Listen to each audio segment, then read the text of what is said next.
right, so how do I take a three-dimensional line bond drawing and convert it into a 2D stereoscopic drawing with the axial and equatorials listed?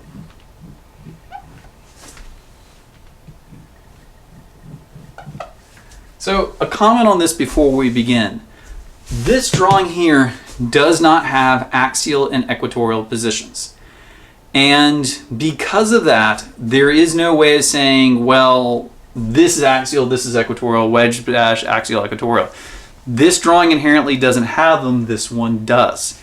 And so in order to translate this line bond drawing into a 2D stereoscopic drawing, we're having to do two things. One, we're having to convert this to the actual boat conformation in our heads, and the second is that we're having to take that boat conformation and reconvert it back into a 2D projection. So how do we do this easily? Well, we're going to use a few definitions. One, I'm going to define the top right carbon here is number 1, and the top carbon in this ring is number 1. And we're going to go clockwise around the ring. So 2, 3, 4, 5, 6.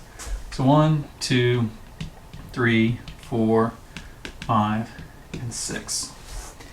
The second is that we're going to define any axials that are pointed up as wedges. So anything here going up, these three axials are all wedges.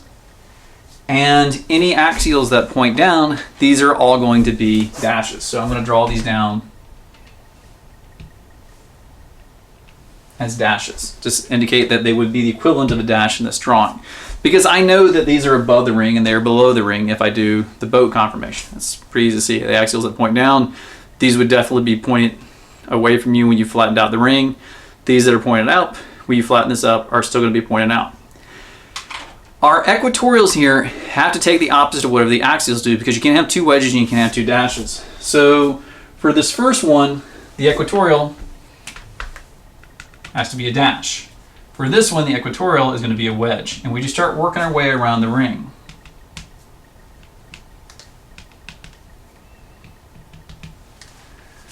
So here, if we have anything wedged, anything dashed in the first position is going to be equatorial. Anything wedged on the second carbon is going to be equatorial, and we're going to alternate. So let's create our arbitrary molecule.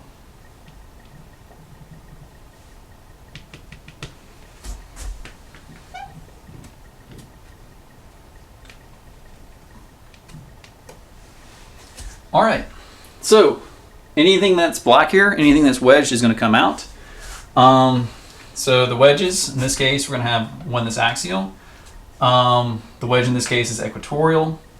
The dash in this case is equatorial. The dash in this case is axial. The wedge in this case pointed up is going to be axial. And the dash in this case pointed down is going to be axial. So this is a way of taking your 2D or your line bond drawing and converting it to this 2D stereo drawing.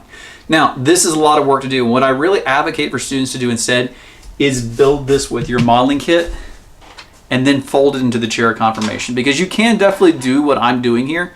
I provide this as an alternative method, but honestly, the easiest way to do this, build the line bond drawing with your modeling kit, then pop it into the ring conformation, and then again, I define this one as popping out. So whichever one you pop out up, that's going to be the first carbon here. And that's how you convert the line bond drawing to the 2D stereo drawing.